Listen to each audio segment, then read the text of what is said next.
Buenos días a todos. Gracias aquí la invitación que amablemente me hizo el Padre Carlos.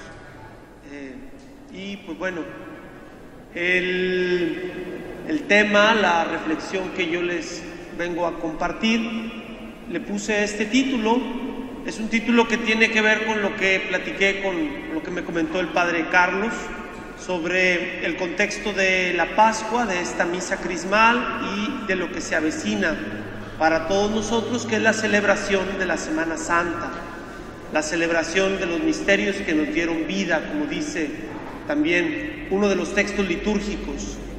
Y él me hablaba de los signos de la Pascua, él me hablaba de los elementos como el agua, el fuego, los óleos, el pan, el vino, estos elementos que forman parte de nuestras celebraciones litúrgicas, pero que también tienen hondas raíces bíblicas. En este caso mi especialidad es la Sagrada Escritura, y desde ahí es de donde yo quiero compartirles esta reflexión. Entonces, son signos de Pascua, le puse yo así, signos de vida. ¿Por qué? Porque vamos a llegar a esa conclusión de que los signos que utilizamos en nuestras celebraciones litúrgicas quieren transmitirnos la verdad de la Pascua, que es la verdad de una salvación, de una redención, la verdad de una vida que se comunica, que se comparte a través de Cristo, con Él, por Él. Esta lectura contextualizada, como yo le pongo en el subtítulo, es al menos en el contexto pues de lo que pues es mi especialidad, en el contexto de la Sagrada Escritura. Vamos a darnos cuenta cómo algunos signos son por sí mismos ambivalentes. En nuestra liturgia tomamos evidentemente el elemento positivo, pero no podemos negar que ese signo, que ese, vamos a decir, imagen, tiene también una carga negativa, incluso en la Sagrada Escritura. Pero ahí está también la belleza de la integración en nuestros ritos, que es la transformación. Porque si ese elemento no tuviera también esa carga negativa, si no tuviera también ese poder, vamos a decir, destructor, como lo tiene el agua, no podríamos entender tampoco cómo la salvación, la redención, la obtenemos a través del crucificado, resucitado. Porque también ahí está esa misma paradoja. La paradoja que se dice también cuando se habla de la bendición del agua bautismal. El elemento que da muerte, un elemento de destrucción, se transforma en un elemento de vida. Decimos en la oración sobre el agua y sobre la pila bautismal, que es la misma verdad de la cruz. La misma verdad de la cruz, que es un instrumento de muerte, pero de donde para nosotros también brota la vida. Una enseñanza pues muy cercana. Ahora, podríamos hacer una lista de pues numerosos signos, pero obviamente pues el tiempo es reducido. Yo sé que son muchas cosas para ustedes ya conocidas. Yo, si acaso, a lo mejor espero abrir algún horizonte nuevo en alguna de las cosas que ya cada quien tenga en su propia reflexión sobre estos signos de la Pascua, estos signos de nuestras celebraciones. Yo los enlisté de esta manera y después iré cada uno de ellos comentándolo. A partir de la misa crismal empezamos ya nosotros a hablar de los efectos de la Pascua. Ya esta celebración es en el contexto de la Pascua, por lo tanto, los elementos de la celebración son ya signos pascuales, y propiamente los santos óleos son ahí los signos que despuntan en la celebración. El Jueves Santo, evidentemente, el pan y el vino. El pan y el vino, que para nosotros es la materia de este sacramento, de esta última cena memorial de la entrega redentora de Cristo. Y en la vigilia pascual, los dos originales, que lo sabemos y que tiene cada uno una liturgia. Hay una liturgia del agua, una liturgia del fuego. Esas dos liturgias, pues bueno, tienen este signo como algo distintivo. Entonces, esta es la visión panorámica. Me voy a detener en cada uno de los signos y los voy a comentar en su contexto litúrgico brevemente, pero voy a hacer después algunas especulaciones o ya aún adentrarme en los horizontes bíblicos para de esa manera poder captar algo de su valor, de su sentido. Bien, vamos al primero. Los aceites, los óleos, el oleum. Este detalle de las unciones. Son dos términos que están ahí vinculados. Óleo, unción. Unción, óleo. Este elemento es el que nos permite entrar a la Sagrada Escritura y navegar en ella. Puse como título: pueblo escogido, sacerdocio real, llamados a su luz admirable. Este texto tomado de la primera carta de Pedro, que constituye una visión de la iglesia. Pero una visión de la iglesia, y aquí está el punto importante, como fruto de la obra redentora de Cristo. Aquí hay una verdad teológica de fondo. La iglesia que brota del misterio pascual de Cristo. Por eso pongo esa pregunta ahí: ¿cuál es la fuente de los sacramentos? Si la vida de la iglesia es una vida eminentemente sacramental, una vida semiótica, diríamos una vida de signos, estos signos brotan, diríamos, si queremos tomar el lenguaje joánico, el lenguaje del Evangelio de Juan, del signo por excelencia, de la señal por excelencia. ¿Cuál es la señal por excelencia? La pasión, muerte y resurrección de Cristo. Es la séptima señal del cuarto Evangelio. Cuando yo sea levantado, atraeré a todos hacia mí, dice Jesús en el capítulo 12. Y el evangelista comenta: decía esto para significar de qué manera iba a morir. Después, cuando los judíos no quieren entrar al pretorio para no contaminarse y poder comer así la Pascua, otra vez el evangelista vuelve a decirnos que eso fue para que se cumpliera aquello que Jesús había dicho, significando de qué manera iba a morir. Jesús va a morir en la cruz, que es un signo, que es un semello, que es la señal de donde brotan todos los signos litúrgicos que para nosotros son sacramentos pascuales. Todos los sacramentos implican entonces un paso, una Pascua, del pecado a la gracia, de la lejanía a la reconciliación, del no pueblo al ser pueblo de Dios, al ser hijos, al ser una familia. Este principio teológico de todos los sacramentos son sacramentos pascuales, son sacramentos de Cristo, sacramentos de su Pascua. Dice ahí: ¿qué brota o surge de la Pascua de Cristo?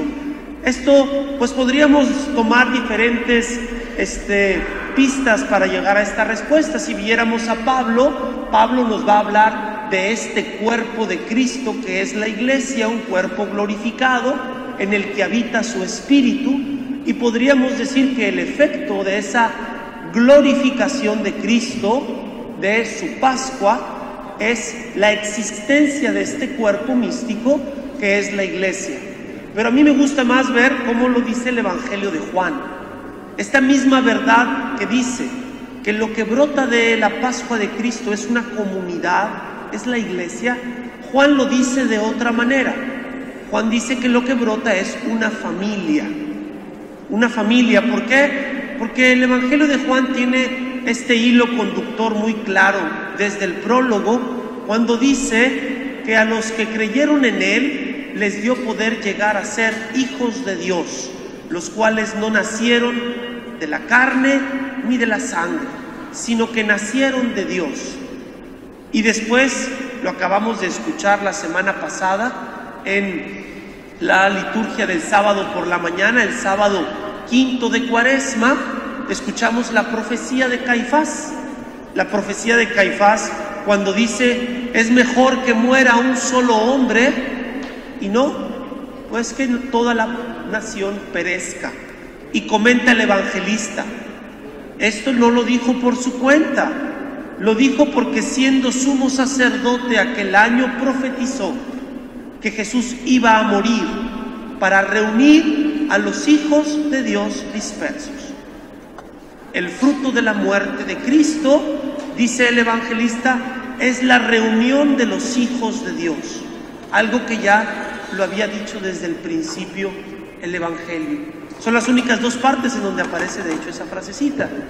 Y luego al final vemos que se cumple de una manera bella, porque vuelven a aparecer el Padre y la Madre de Jesús.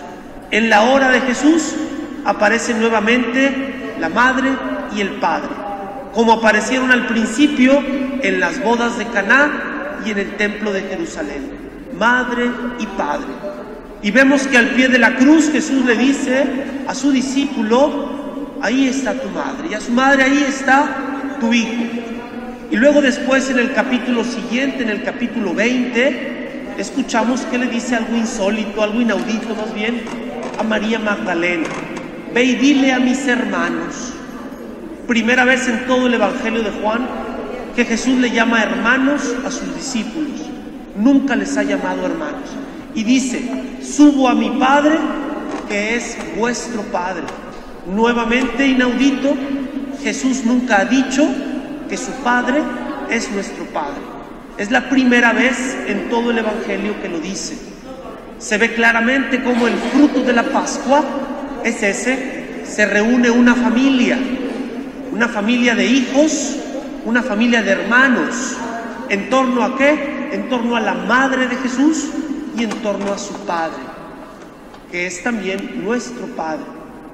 ¿Cuál es el fruto que brota de la Pascua de Cristo? Pablo va a decir que un cuerpo místico, que es la iglesia. Juan va a decir: brota una familia que comparte, y aquí viene el punto de la unción, comparte un mismo espíritu. Dice el texto del capítulo 20 de Juan que esa tarde de Pascua Él sopló y les dijo: reciban el Espíritu. Y el verbo, la palabra que está ahí, solamente aparece 2 veces en la Biblia griega. Dice el verbo que les insufló, como cuando en el Génesis dice que Dios forma al hombre y le insufla un aliento de vida. Él nos comunica su espíritu. El fruto de la Pascua es la comunicación del Espíritu. Por eso Pentecostés es la conclusión de la Pascua, es la plenitud, porque si somos su familia, si somos su estirpe, tenemos que tener su espíritu, tenemos que tener su unción, ungidos por Él, ungidos por el Espíritu.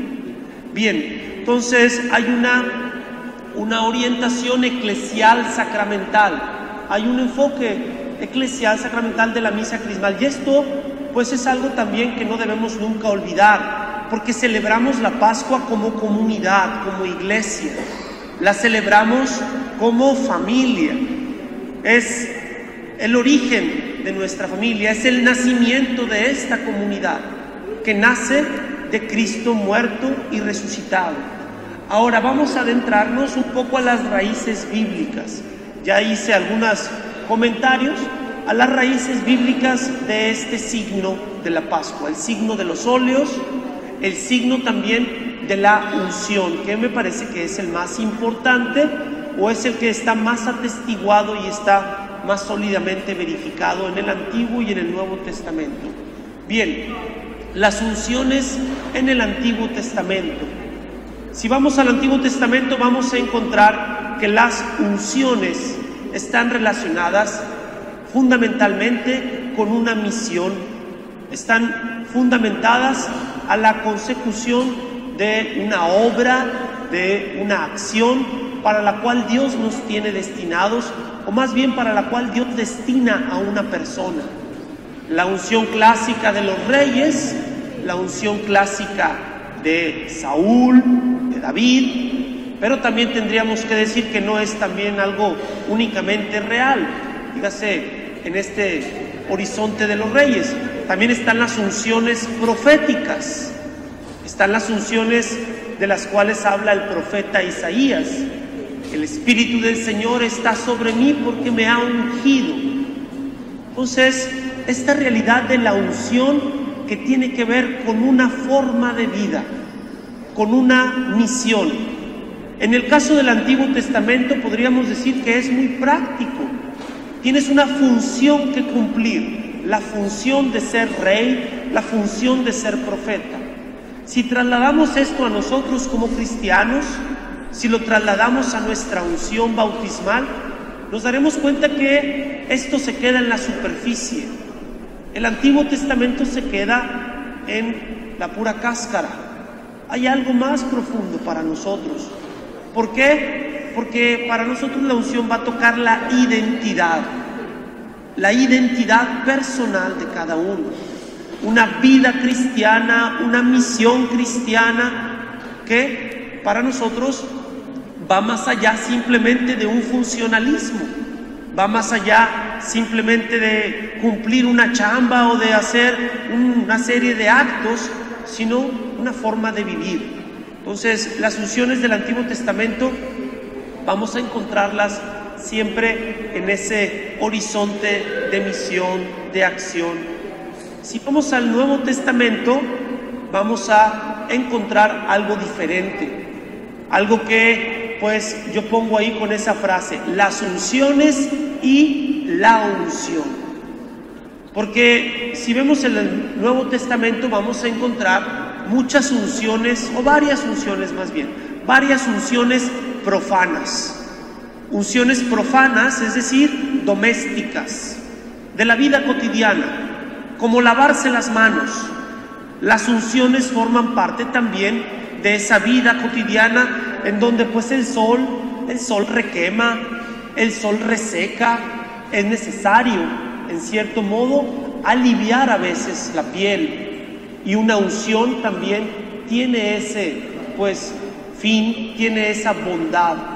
Y en una cultura también pues desértica, expuesta a tantos elementos, pues tiene una bondad. Encontramos así las unciones de Jesús. El día de hoy en la misa escuchamos la unción de María, María que unge a Jesús, y que su unción tiene ya una orientación pascual, pero que se ubica en este mismo horizonte doméstico. ¿Por qué? Porque es la unción de un cuerpo. ¿Por qué? Porque cuando se embalsamaba a los difuntos, también estos óleos, estos aceites, servían para perfumar el cuerpo y para prepararlo para la sepultura. Recuerden aquel detalle que dice el Evangelio de Juan, cuando Jesús le pregunta a Marta dónde está sepultado su hermano, y le dice: no, Señor, lleva 4 días, ya huele mal. Ese detalle del olor, ya desde el relato anterior, desde el de Lázaro, insinúa lo que va a pasar con el frasco de nardo, el buen olor de la muerte de Cristo. Esa es un poco una frase que sintetiza el sentido. La muerte de Cristo no huele mal. ¿Por qué? Porque su muerte va a terminar en vida. Si el grano de trigo no cae en la tierra y muere, dice unos versículos adelante, no va a tener vida. Esta muerte no es para corrupción, es para la fecundidad. El buen olor de la muerte de Cristo, ese es el perfume de nardo, esa es la unción de María, y que en este caso pues anuncia ya lo que es la resurrección, anuncia que no va a terminar en corrupción esta muerte, sino que va a vencerla. Pero estas unciones pues para nosotros no tienen esa incidencia que para los sacramentos nos interesa, o para este contexto pascual.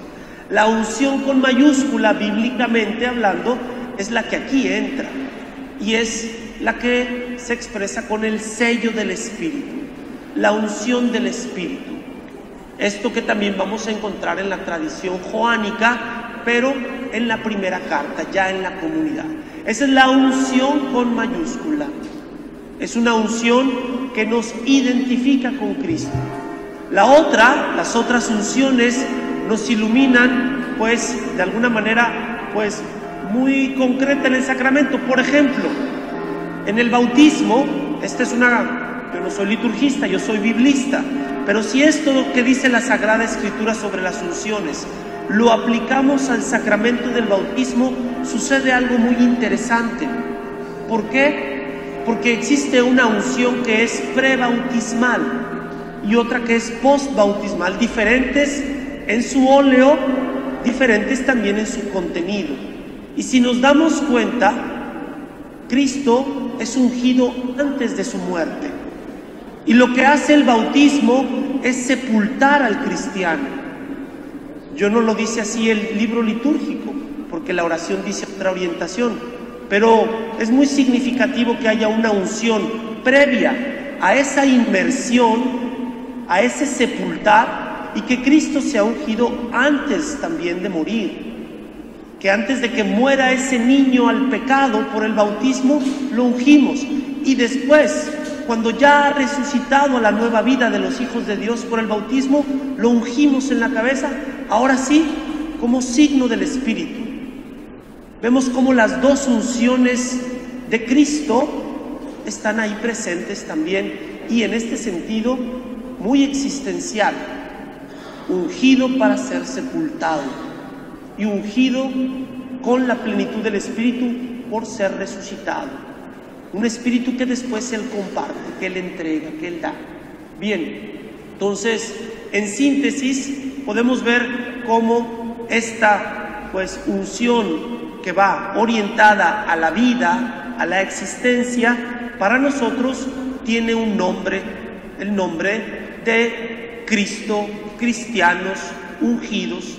Somos otros Cristos, otros ungidos, pero no en este nivel superficial, sino en la identidad, en la existencia, en nuestra forma de vida. Ahora vamos a pasar a otros dos signos muy familiares para nosotros, muy conocidos, quizás los más cercanos, los más claros, directos, unívocos diríamos, es decir, aquí no hay ambivalencia. Vamos a darnos cuenta que con el agua y con el fuego son dos signos polivalentes, ambivalentes.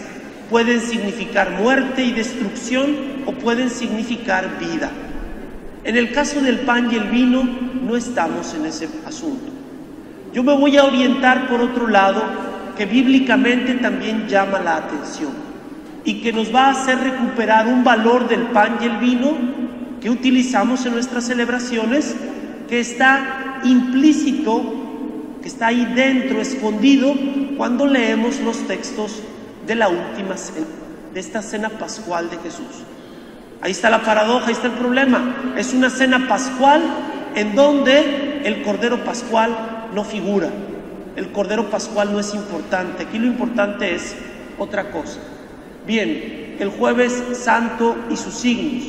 Aquí hemos de recordar algo histórico también que influye indirectamente para nosotros, pero directamente para Jesús, para los discípulos. Y es que aquella semana tenía dos nombres. Era la semana de los ácimos y también la semana en la que se inmolaba el Cordero Pascual. Ya desde ahí había una dualidad.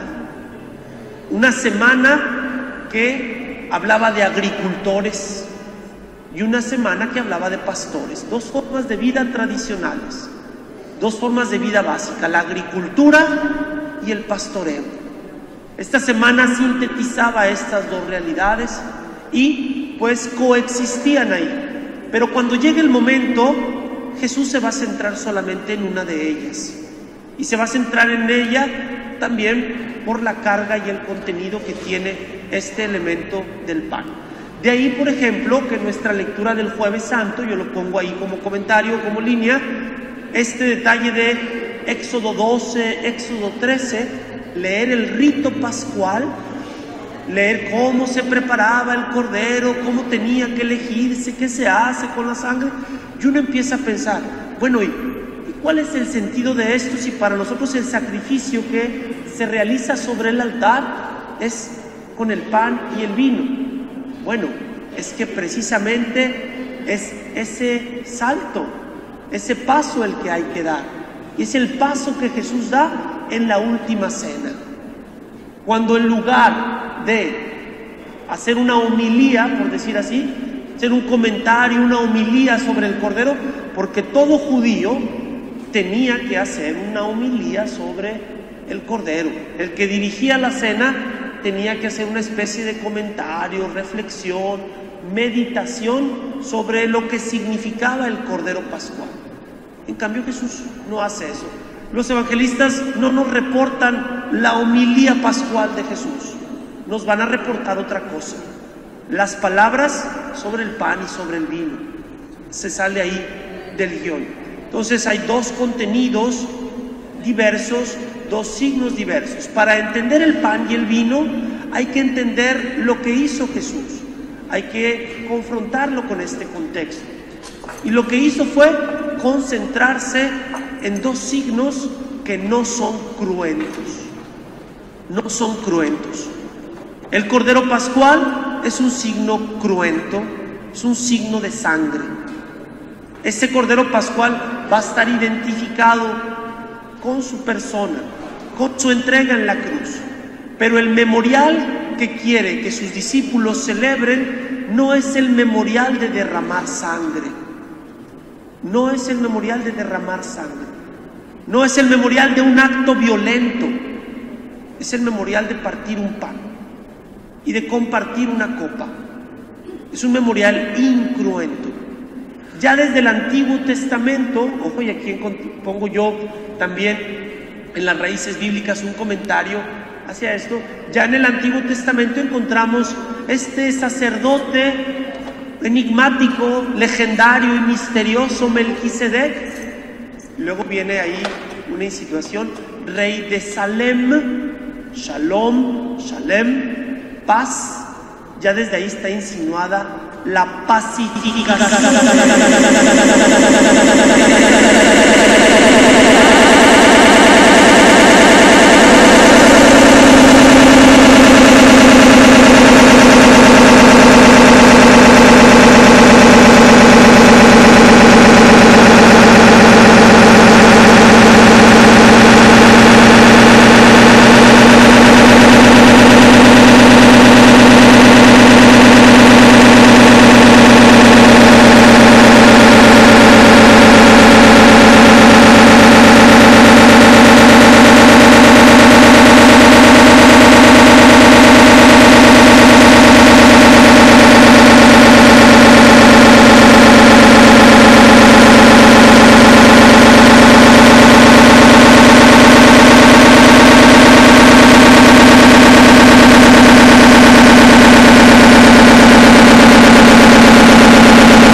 En el momento de cuando sucedió, los discípulos debieron haber quedado desconcertados.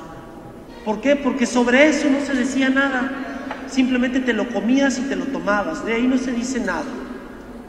Las palabras de Jesús sobre la copa y el pan y la identificación consigo mismo queda como la huella indeleble. La huella indeleble de la Pascua cristiana, en la que ya no sacrificamos un cordero, como vamos a escuchar que dice el pregón pascual, sino que recordamos y hacemos presente el sacrificio del único Cordero Pascual, que es Cristo. Bien, ahora para comentar algo sobre este detalle del pan, del vino y sus raíces bíblicas, estos dos signos ya lo vimos en su contexto pascual, pero tiene más ramificaciones. Bíblicamente el pan y el vino tienen también otros contenidos, más allá de este contenido de la vida compartida, la vida partida de Jesús y la sangre derramada, una vida derramada en tiempo, en fuerzas, en energía. Hay otros detalles. Aquí pongo Antiguo Testamento, el caso ya mencionado de Melquisedec, este rey de paz, y este sacrificio incruento para nosotros que es la Eucaristía, el sacerdote de la paz. Pero también hay otros personajes en los que aparece el tema del pan como una referencia a la fuerza de Dios, al alimento de Dios. Elías, que ya cree que está muriendo, y Dios le prepara un pedazo de pan y se lo pone ahí. Elías come y sigue caminando. La Eucaristía como viático y como alimento para no desfallecer en el camino. Isaías también: vengan, coman todos, gratis. ¿Por qué gastar el dinero en lo que no es pan? ¿Por qué gastar el dinero en lo que no sacia? Vengan y coman de este pan. Este detalle de un alimento gratuito y generoso. Luego los textos sapienciales, el libro de los Proverbios, el libro del Siráside, estos libros del Antiguo Testamento que nos hablan de banquetes. Ha preparado un banquete con manjares suculentos. Y ahí hay también la presencia del pan como esta fuerza. Y bueno, si nos orientamos al vino, también lo encontramos en Isaías, un festín de vinos exquisitos. También encontramos en el Cantar de los Cantares, este poema de amor, los besos más deliciosos que el vino como un signo de alegría, de gozo, de fiesta, un vino que Dios comunica y transmite. Ya se imaginarán cómo conecta esto con lo que va a ser el Nuevo Testamento. ¿Por qué? Porque también en el Nuevo Testamento este detalle festivo del pan y sobre todo del vino, forman parte de la misión de Cristo. Él es el que proporciona el auténtico vino. Él es el auténtico novio y esposo. En aquel episodio de las bodas de Caná hay una ironía, hay una burla, un malentendido. Va y felicita el capitán de meseros a la persona equivocada, porque el que proporcionó aquel vino se quedó así tras bambalinas, se quedó acá en segundo plano. El auténtico proveedor de este vino delicioso era Él. Este detalle entonces de vino, fiesta, salvación, alegría, amor, y que obviamente pues va a estar vinculado por su color con la sangre de un sacrificio que, como lo dice el Evangelio de Juan, no se explica más que por amor. Antes de la fiesta de la Pascua, sabiendo que había llegado la hora de pasar de este mundo al Padre, habiendo amado a los suyos que estaban en el mundo, los amó hasta el extremo.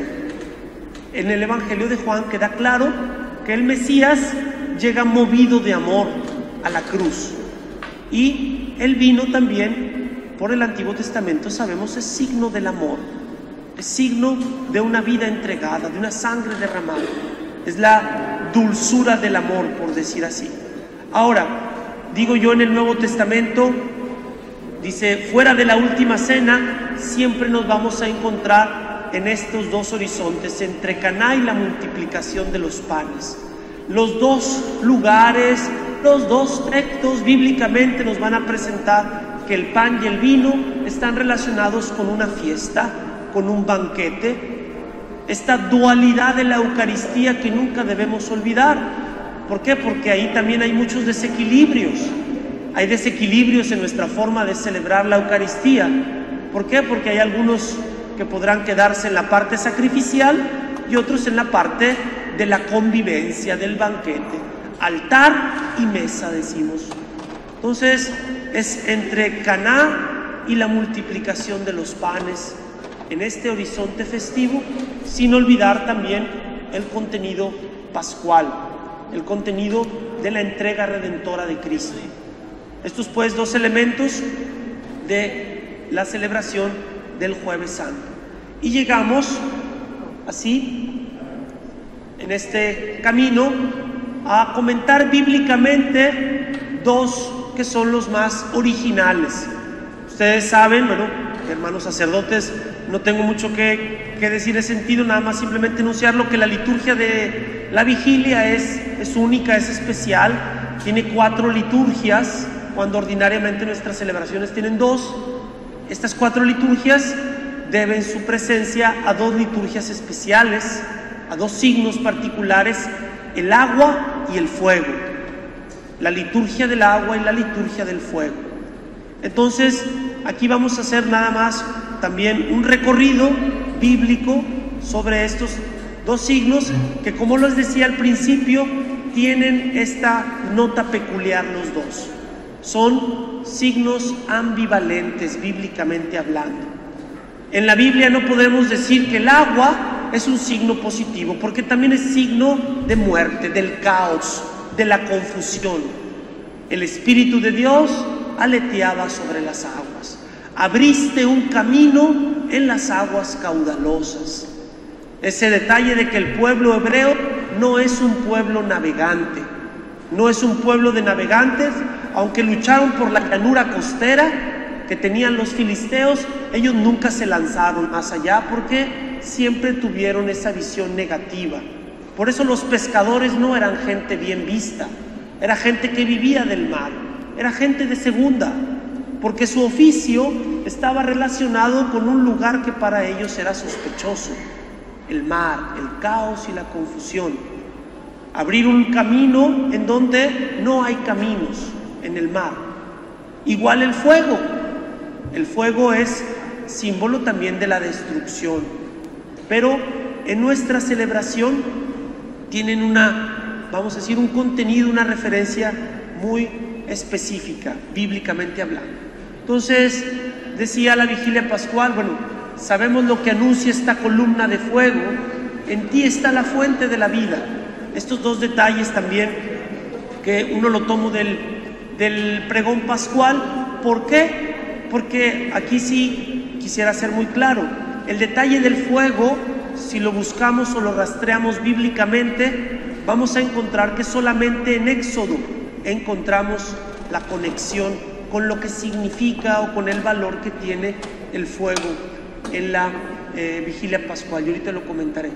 Y en el otro, la palabra fuente, porque, ojo, en el pensamiento bíblico, pues tú puedes sacar agua de diferentes lados, pero no de la misma calidad.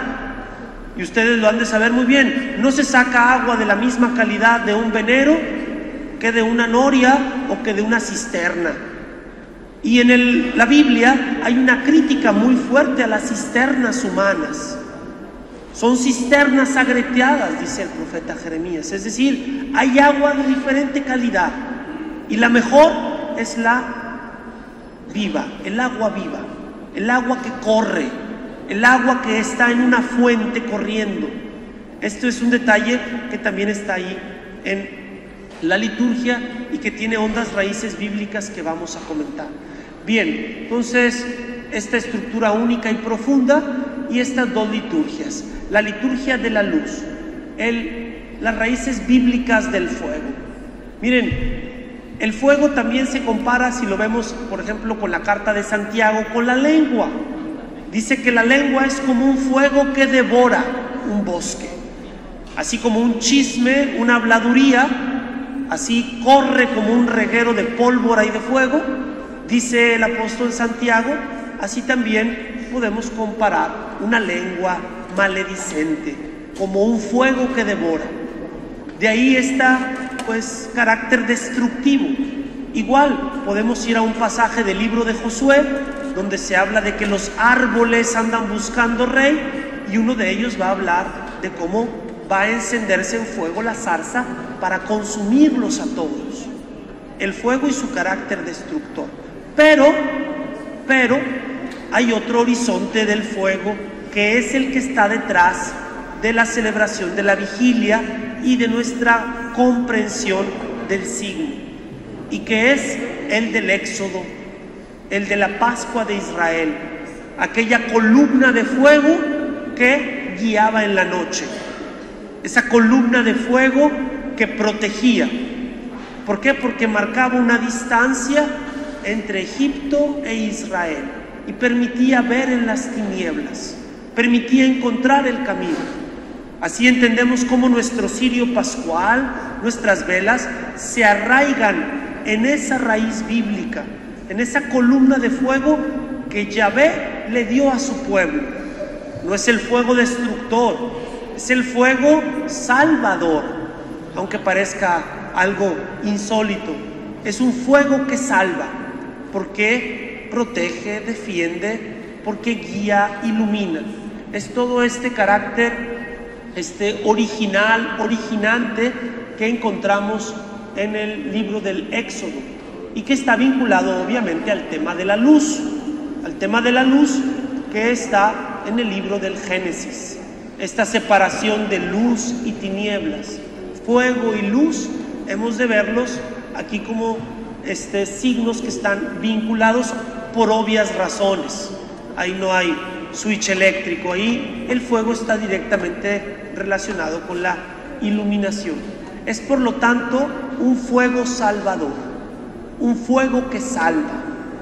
Y si ya nos trasladamos al Nuevo Testamento, pero aquí ya, ojo, ya me estoy saliendo de la vigilia pascual, me tendría que ir a Pentecostés. Será el fuego del Espíritu Santo, un amor que salva y un fuego que enciende a la persona.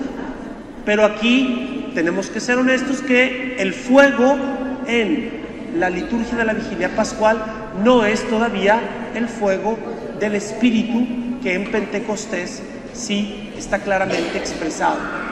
Ahora, si nos vamos al tema del signo del agua, vamos a encontrar la misma realidad. Y curiosamente, los dos se identifican con Cristo. Y se identifican con su misterio pascual, que son misterio de muerte y de vida, comentábamos. Las raíces bíblicas, el agua como signo polivalente. Les comentaba ahorita cómo en el pensamiento bíblico el agua tiene este matiz de sospecha, de duda, de temor. Y también este detalle de las fuentes de agua, los orígenes del agua, también tienen diferentes calificaciones. Hay cisternas agrietadas, personas que tratan de sacar agua de sus propias cisternas, pero no la contienen porque ellos no la comunican, ellos no la producen. Al final de cuentas, se secan. El agua entonces como signo polivalente también lo podemos encontrar en el Nuevo Testamento. Tenemos aquellos pasajes de los discípulos cruzando el lago de Galilea y cómo se vuelve el agua, el mar, una amenaza para ellos. Pero también encontramos esta parte existencial del agua en el diálogo de Jesús con la samaritana. Dame de beber de esa agua que tú me dices que ya no tendré yo necesidad de venir a sacar de este pozo. Ahí vemos cómo este pasaje se ubica en todo este trasfondo, este pozo que a final de cuentas no satisface, este pozo que no deja de ser el de Jacob, es humano y por lo tanto es perecedero, es caduco. En cambio hay una fuente que no se agota, que no se va a acabar, que va a brincar, agua que brinca, que salta para la vida eterna. Aquí está este detalle del agua viva, agua de vida. Tiene un referente ahí también a dos cosas. Agua viva es agua corriente, agua que se mueve, no agua encharcada, no agua así lamosa, fea, no es agua viva. Para un judío hacía referencia a eso, pero para nosotros agua viva y de vida hace referencia también al efecto de esa agua. Es un agua que comunica la vida, que comunica una gracia, comunica un don que es vital, tan vital como lo es el agua. Todo este detalle de la sed, que es una sed de Dios. Mi alma tiene sed de ti. Como busca la sierva las fuentes de agua, así mi alma te busca a ti. Dentro de todas las necesidades que tenemos, esta necesidad de Dios es una necesidad fundamental. Tan necesario es el agua para vivir, como necesario es tener un sentido en la vida, tener un sentido para vivir, un significado. Ese es Dios, es el agua, es el sentido, es vital tenerlo. Esta doble realidad, cuando Jesús dice soy el agua viva, agua de vida, se imagina a la mujer un agua que corre, pero Jesús está hablando de la participación en la vida de Dios, una vida que se identifica con el agua. Del Antiguo al Nuevo Testamento podríamos ver que lo que sucede es un proceso de identificación, porque nunca vamos a encontrar una frase pues en la que se identifique a Yahvé con el agua directamente. Si encontramos salmos que dicen el Señor es mi luz y mi salvación, el Señor es la defensa de mi vida, pero no hay esta identificación plena sino hasta que Jesús se autopresente así como el dador del agua de vida. Si está el tema de la sed, el salmista que habla de eso. Podríamos ver aquí una buena complementariedad entre Antiguo y Nuevo Testamento, porque encontraríamos que entonces Cristo es la respuesta de Dios a la sed del hombre. El hombre tiene sed de ser persona, de ser humano, de ser plenamente humano. A esa sed de ser plenamente hombres humanos, la respuesta es Cristo. Una respuesta concreta, una forma de vivir concreta, una forma de amar concreta. Nuestra sed se calma con Él. Ahí encontramos una vida plena de sentido y significado, porque es una vida que está impulsada y movida por el amor, por la entrega. Bien, con esto yo ya concluyo, sintetizo. Lo que he tratado de exponer es ver cómo, pues, en algunas discusiones que se hacen a veces entre libros y manuales, ¿qué existió primero? Y a veces yo sé que muchos nos toca de repente enfrentar a hermanos protestantes. ¿Qué existió primero, la Biblia o la liturgia? Bueno, con esto nos damos cuenta que lo que celebramos tiene hondas raíces bíblicas, y primero lo celebramos y después lo fuimos poniendo por escrito. Todos, y esto para que no nos dejemos engañar por ningún protestante que toque a nuestras puertas. ¿Por qué? Porque lo que oramos es lo que creemos, y lo que creemos es lo que oramos. Y lo que celebramos, ya nos dimos cuenta que tiene hondas raíces bíblicas, pero no raíces bíblicas del sentido de decirme a ver qué cita y qué capítulo y leerlo y repetirlo así de memoria, sino de entender estas imágenes, estos signos de Dios, símbolos de salvación, que están ahí desde el Antiguo Testamento y que forman parte de nuestra vida, porque aquí hay una verdad muy importante. Necesitamos de estos signos y de estos símbolos. ¿Por qué? Porque somos seres humanos y porque así nos quiso hablar Dios. El Verbo se hizo carne y hemos visto su gloria. ¿Dónde vimos la gloria de Dios? En la carne de Jesús, en el olor del perfume de nardo de María, en el sabor del vino que probó aquel capitán de meseros. ¿Por qué se le pone tanta atención a la sensibilidad, a los sentidos en el Evangelio de Juan? ¿Por qué el olor del perfume es un signo de Cristo? ¿Por qué el sabor del vino es un signo de Cristo? Porque la gloria se manifiesta en la carne, en lo material, en lo tangible, en los signos y en los sacramentos. No somos ángeles, somos personas, seres humanos, y todos estos signos sacramentales nos muestran el amor de Dios, que nos habla así, cercanamente, como cuando una buena comida te habla del amor de tu mamá, cuando como un buen vaso de agua fresca te habla del cariño de una persona.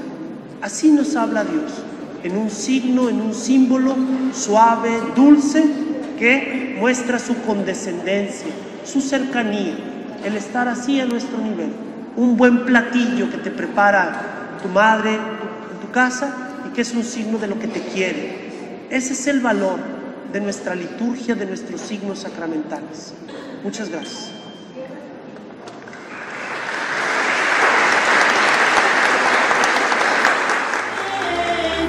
En que te he ofendido, respóndeme. Yo te saqué de Egipto y por 40 años te guié en el desierto. Tú hiciste una cruz para tu salvación.